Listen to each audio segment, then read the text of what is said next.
मन अति सुंदर में राधिका काफ़ी ज़्यादा हिम्मत वाली लड़की है। राधिका के हिम्मत का दाग देना पड़ेगा। यहाँ तक कि दिव्यम ने जब राधिका की बुराई जब दिव्यम ने किया तो भाई राधिका का कॉन्फिडेंस और भी ज़्यादा यहाँ पर बढ़ गया और राधिका को लगा कि अगर दिव्यम जी मेरी हिम्मत पर इतना ज़्यादा विश्वास करते हैं कि यह लड़की सब कुछ सही कर सकती है तो मैं अपने परिवार के भले के लिए सब कुछ करूँगी, चाहे मुझे कुछ भी करना पड़े। लेकिन राधिका सोचती है कि भाई मेरे परिवार को सुरक्षित रख के सब कुछ मुझे करना होगा, इसलिए धीरे धीरे वह जैसा बोलेगा वो उसकी बात मानते हुए रानी के दोनों भाई को रानी का सच्चाई और उसके दोस्ती करना पड़ेगा। रानी के दोनों भाई हाथी का मुंड ला करके देता है और कहता है कि राधिका तुम्हें इसको पहन करके मेरी बहन को इंटरटेनमेंट कराना पड़ेगा।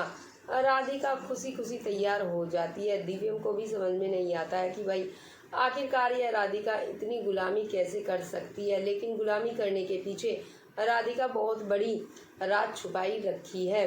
रानी के दोनों भाई के आने के बाद दिव्यम और राधिका का रिश्ता और भी ज़्यादा अच्छा हो चुका है। राधिका का रिश्ता तो बहुत ही अच्छा हो चुका है और सबसे बड़ी बात यह है कि दिव्यम को समझ में आ गया है कि राधिका को इस घर में कोई नहीं समझता है, लेकिन राधिका इस घर के एक एक आदमी के खुशी के लिए सब कुछ करने के लिए तैयार रहती है। उससे भी सबसे बड़ी बात यह है कि दिव्यम को अब यह भी समझ में आने लगा है कि दिव्यम की माँ ही खुद नहीं चाहती है कि राधिका इस घर में रहे और राधिका खुशी खुशी रहे। दिव्यम समझ गया है कि भाई खुद सुजाता ही राधिका को सजा मिलने के बाद खुश होती है। यहाँ पर बहुत बड़ी बात यह है कि अगर राधिका के साथ गलत हो रहा है तो राधिका के साथ आगे बहुत ही बड़ी खुशखबरी आने वाली है, क्योंकि भाई दिव्यम को जैसे ही सुजाता की सच्चाई अब धीरे धीरे समझ में आ रहा है तो आगे चाहे सुजाता राधिका को कितनी भी फंसाने की कोशिश क्यों ना करे, लेकिन दिव्यम अपनी माँ की बातों पर विश्वास नहीं करेगा, क्योंकि दिव्यम को समझ में सब कुछ आ चुका होगा कि मेरी माँ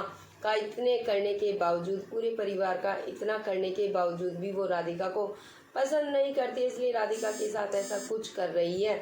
यहाँ पर राधिका पहले रानी के दोनों भाई को विश्वास दिलाती है कि भाई रानी प्रेग्नेंट नहीं है। यह रानी सब कुछ परिवार को तकलीफ पहुंचाने के लिए कर रही है। रानी का झूठ जैसे ही पता चलेगा दोनों भाई अपना घर चले जाएंगे। उसके बाद राधिका यहाँ पर रानी से भी दोस्ती कर लेती है और फिर राधिका उसके भाई से कहती है कि रानी कभी कालकुटनी माता तो कभी कुछ बन करके इस घर के सब लोगों को परेशान करती रहती है। अगर रानी चाहती तो दिव्यम जी को अपने प्यार से शादी कर सकती थी, मुझे तो पहले कुछ भी मालूम नहीं था और मेरे साथ ऐसा कुछ हुआ। दोनों भाई गुंडा नहीं है, वह दोनों को भी दया आ जाती है, जिसकी वजह से दोनों खुद ही राधिका से कहेंगे कि अगर जो रानी ऐसा कर रही है तो उसको सज़ा मिलना ज़रूरी है। राधिका खुद ही पुलिस यानी कि नकली पुलिस बुलवा करके रानी को सज़ा जब दिलवाने की बात करती है तो भाई रानी बहुत ज़्यादा डर जाती है और रानी जो है अपनी सारी सच्चाई जो है सबके सामने उगल देती है और